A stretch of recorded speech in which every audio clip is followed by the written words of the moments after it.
For 3 months of every year, darkness cloaks the Arctic like a shroud. The moon, the only source of light. Then, as it greets the first rays of sun, the Arctic is transformed. But even in summer, the Arctic remains bitterly cold, forbidding.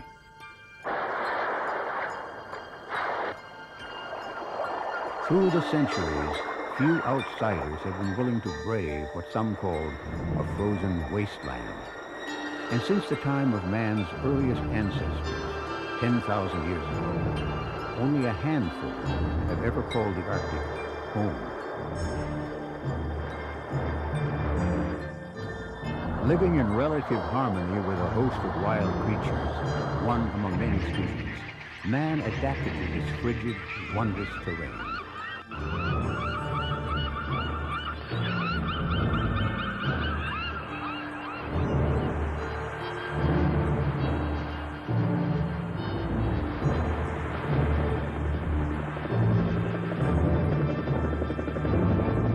Now where once only sled dogs could go, mighty machines easily transport men and equipment.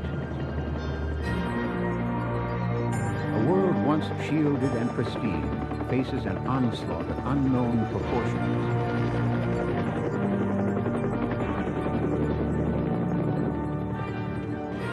The compelling question, how, if at all, will the animals adapt?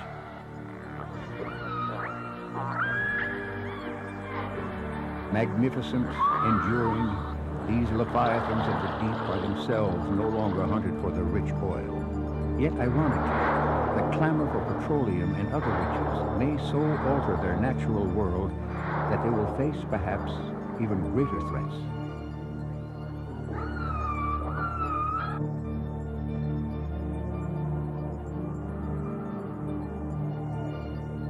Summer has come to the Arctic, and the sun will not set for 3 months. Join us as we explore today's realities and tomorrow's questions in man's last frontier.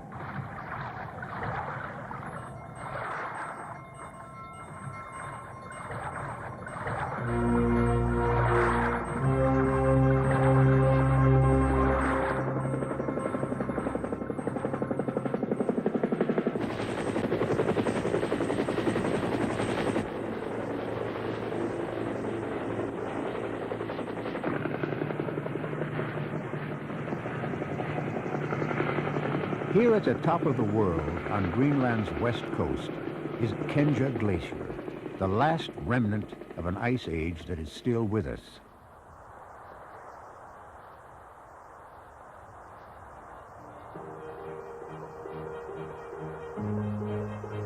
From this ice mass, most of the Arctic's icebergs will take shape. This seemingly still river of ice is actually in constant motion. Pressured forward by layers of compacted snow, it inches across bedrock.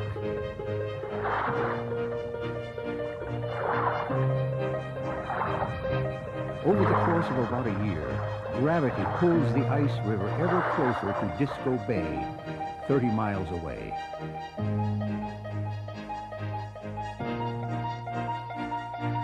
In the bay, immense blocks of ice, icebergs, are sheared from the glacier's edge when it meets the warmer water of the sea. Fresh water spills from their sides, forming nutrient pools vital to the Arctic food chain.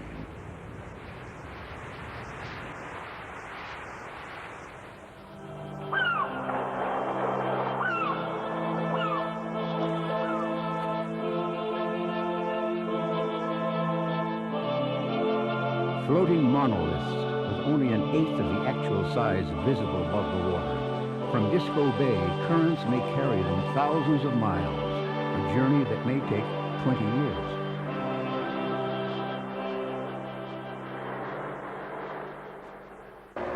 For the people who live here, spring signals the time of the hunt.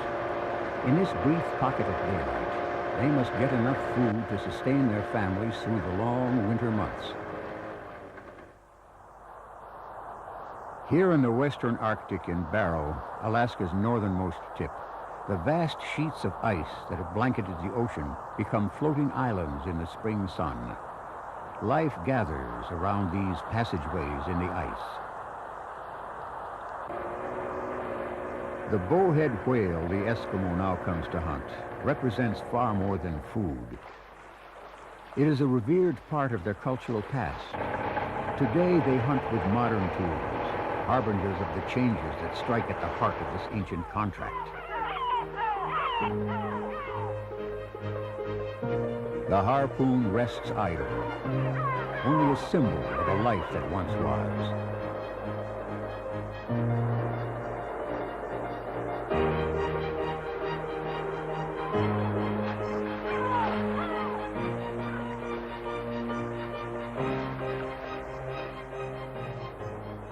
The whale is spotted. The hunt begins.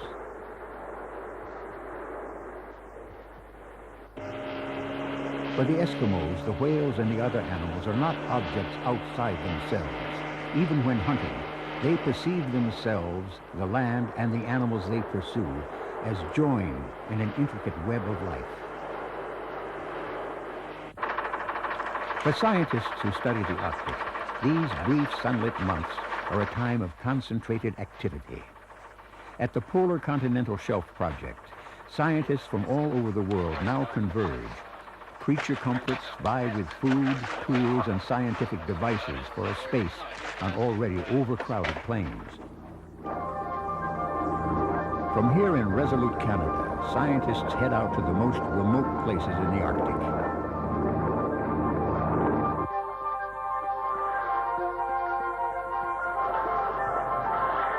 Over 200 investigations are currently being conducted. The dynamics of sea ice will be studied. The beluga migration routes tracked.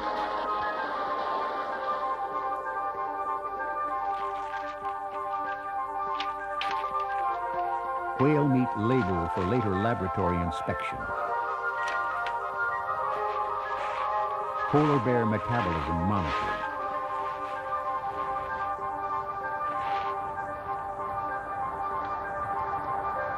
Each year, the complex world above and below the ice reveals more of its secrets of survival.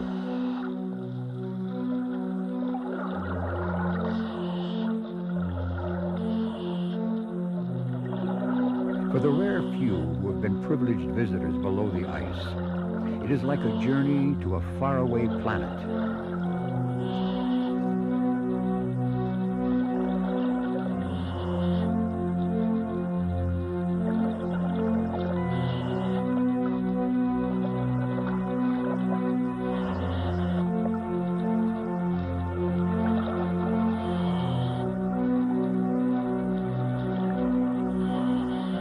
Everything on top of the ice slowly filters to the bottom of the pack.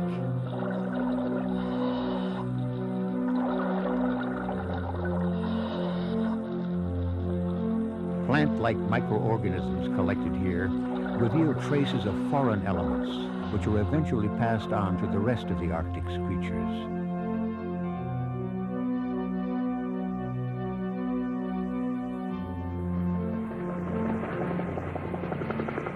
Ice affects the lives of animals in profound ways, even in the way it moves. Throughout the Arctic, these patterns of ice movement are being altered by present global warming trends.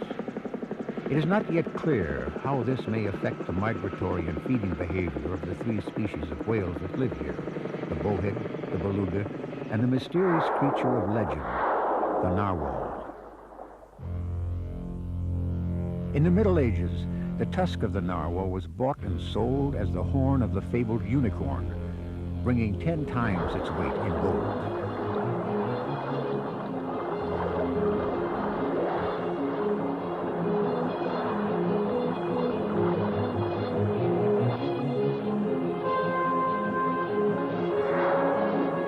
Unlike other whales, which annually migrate to warmer southern climates, the narwhal lives year-round in Arctic waters.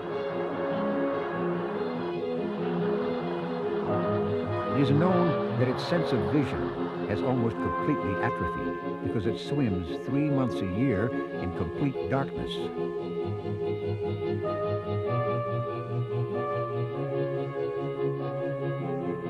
The purpose of the tusk still remains a topic of debate.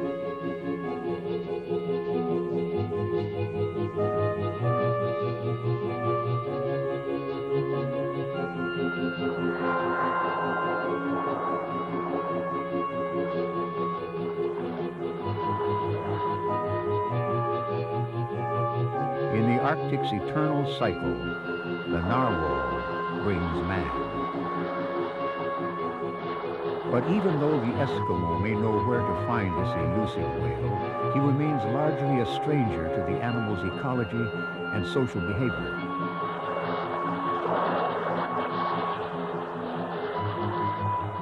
The narwhal uses echolocation, an acoustical sensing ability that rivals man's most sophisticated electronic devices.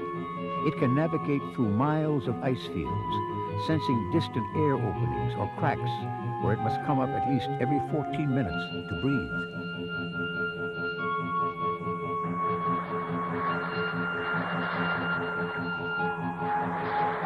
For scientists who study whales, the ice pack is treacherous and unpredictable.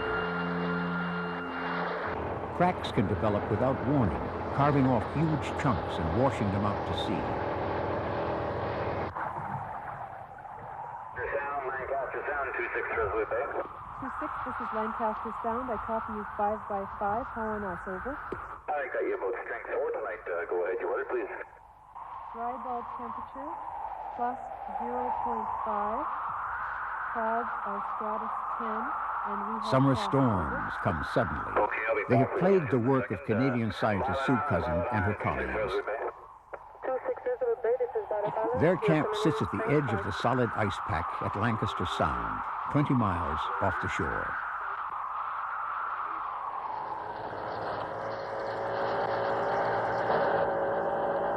As the weather begins to clear, Sue heads out to join her partner Larry Dewick and set up their equipment to record the sounds of the beluga whale.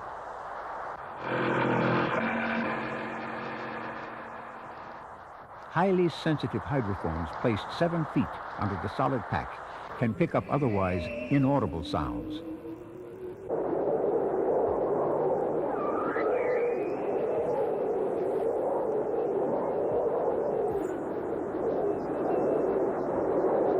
The belugas make 3 different kinds of calls: clicks, pulse tones, and whistles. Whistles are a series of ascending and descending sounds.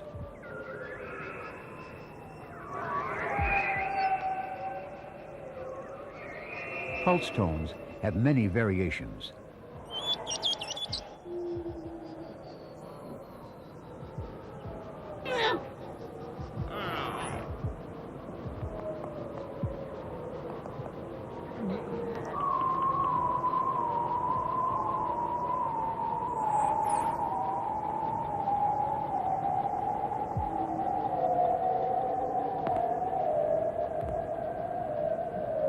The clicks seem to have 2 purposes: navigation and locating schools of fish.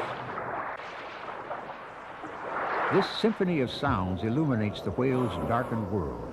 Bouncing off the underground terrain, the sounds give the whale a mental picture of shapes, sizes, and depths. With industry on the rise in the Arctic, scientific studies take on a new urgency. Well, our long-term goal is to look at the effects of underwater noise from shipping vessels, especially icebreakers in this area. And there are 2 aspects to that question. One is the direct effect on behavior by noise.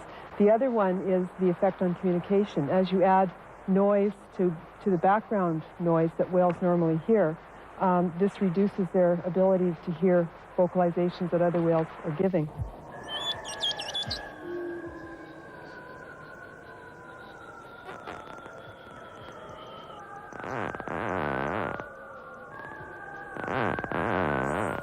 Sea mammals rely on sounds for nearly all their activities, and yet the single most widespread form of pollution in the Arctic is noise.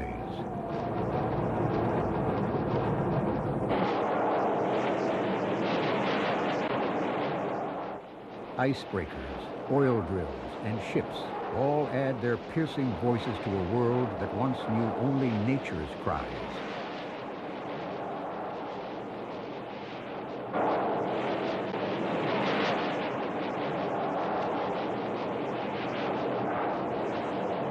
Throughout time, the ecological balance here has remained undisturbed. Though the Eskimo hunts, it is only to survive.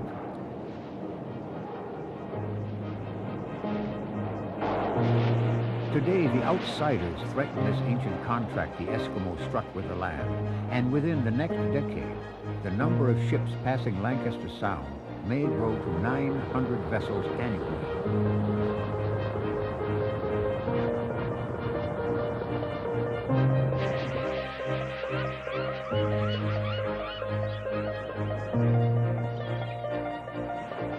Few creatures have the survival capabilities to endure the frigid harshness of the Arctic.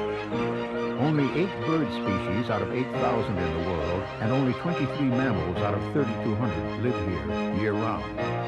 Each has unique adaptive strategies. The hairs of the polar bear's fur are like hollow pipes, sending shafts of sun down to the bear's skin. With its head, the walrus can break through 18 inches of ice. Each animal also has unique ways to process and store the richer abundance of food available during the summer, when the two distinct worlds of the Arctic, one on top of the ice and the other below, intertwine.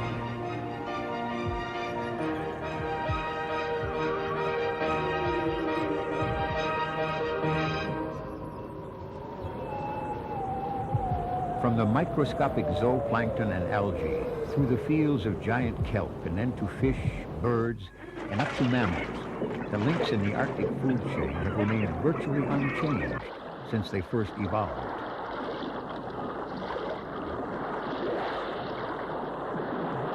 At the top of the food chain is man.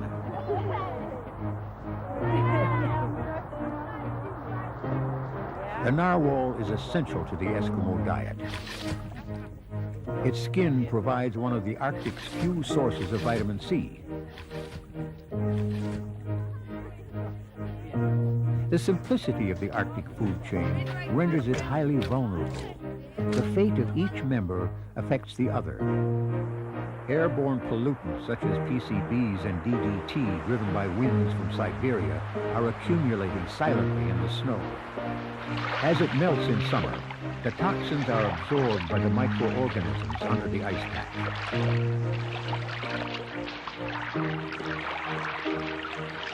Once eaten, they are progressively passed on to higher mammals.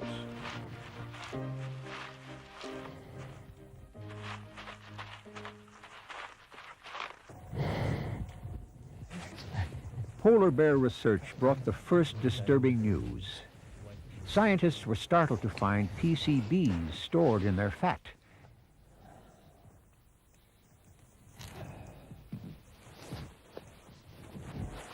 PCBs cannot be broken down by organisms.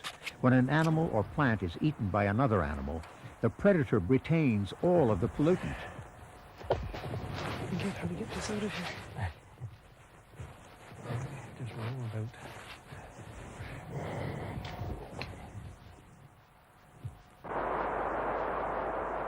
The polar region's tightly linked chain is very concentrated. The animals converge in areas called polar oases. The clusters of wildlife that collect here number in the millions. What would happen if man's thrust into the Arctic went astray here? Simple human error has already caused one such catastrophe. In Alaska's Prince William Sound, the oil tanker Baldies, its captain absent from the bridge, hit a shallow, sending 11 million gallons of crude oil into the bay.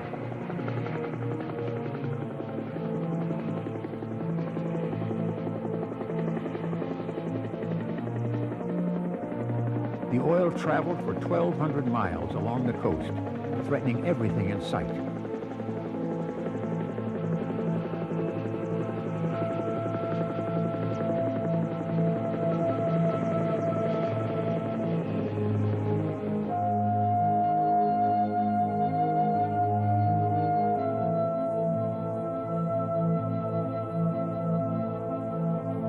To clean up the area, 11,000 people worked day and night using special equipment like high-pressure hot water jets. Stone by stone, the coastline was cleaned until the detergents themselves also impacted the ecosystem.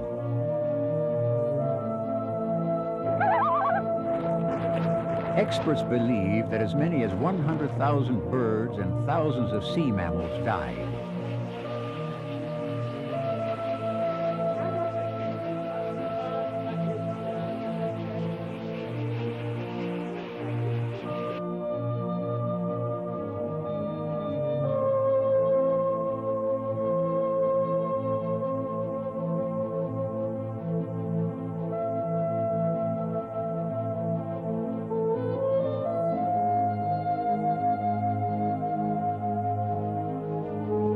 The Baldies Incident sent shockwaves around the world.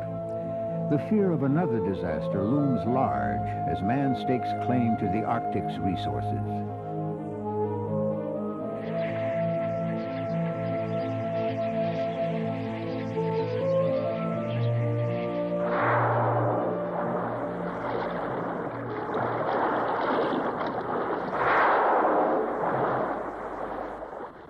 It was the search for the Bowhead Whale that first brought the white man to the Arctic in great numbers. This magnificent titan reaches 60 feet in length and weighs more than 50 tons.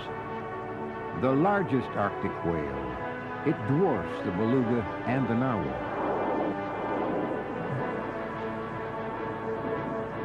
Beginning each spring as the ice melts, nearly 8,000 bowheads migrate to richer feeding grounds. They usually travel alone or in pairs of a mother and young. They will cover nearly 2,000 miles from the southern edge of the Bering Strait round the tip of Alaska's Point Barrow, heading for the Beaufort Sea. Vast reserves of untapped oil lie directly below the bowhead's migratory path. These solitary dots on the Arctic map will probably become drilling sites in the years ahead. And like this land-based rig, already in production, they will operate around the clock.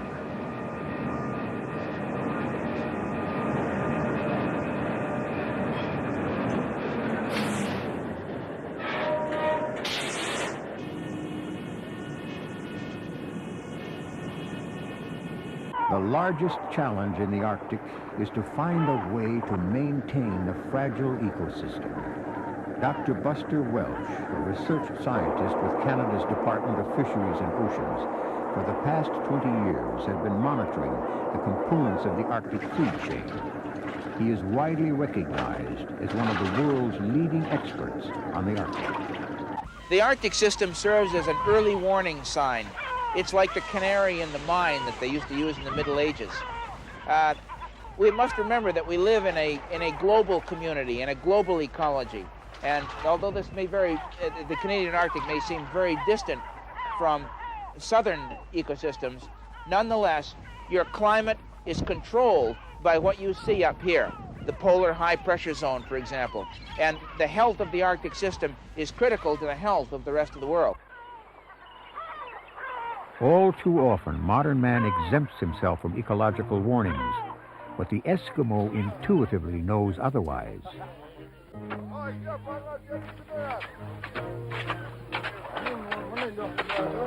Once you get a whale, first thing you gotta do is, you thank God. It just lifts up your heart. Everybody's in town waiting, and everybody's real happy.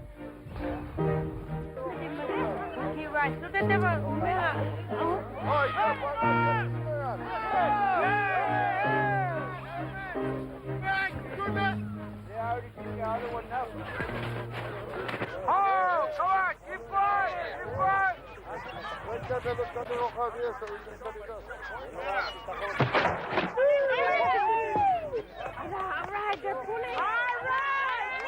whaling season comes to an end.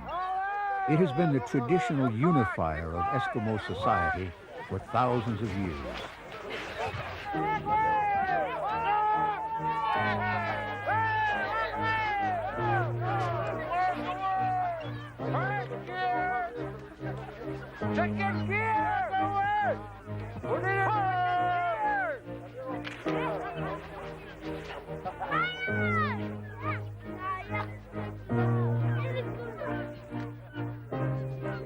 The meat will be divided among the families and stored for the winter months.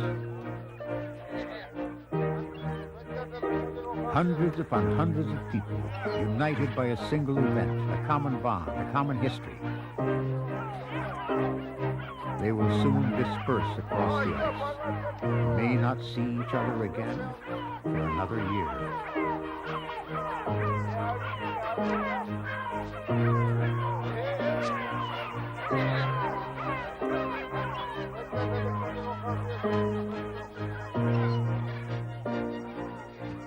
When the sun once again rises at the top of the world, untold changes may have marked these people and their land. Few can predict what they may be, but the eyes of the world increasingly turn to this singular, compelling place, man's last frontier.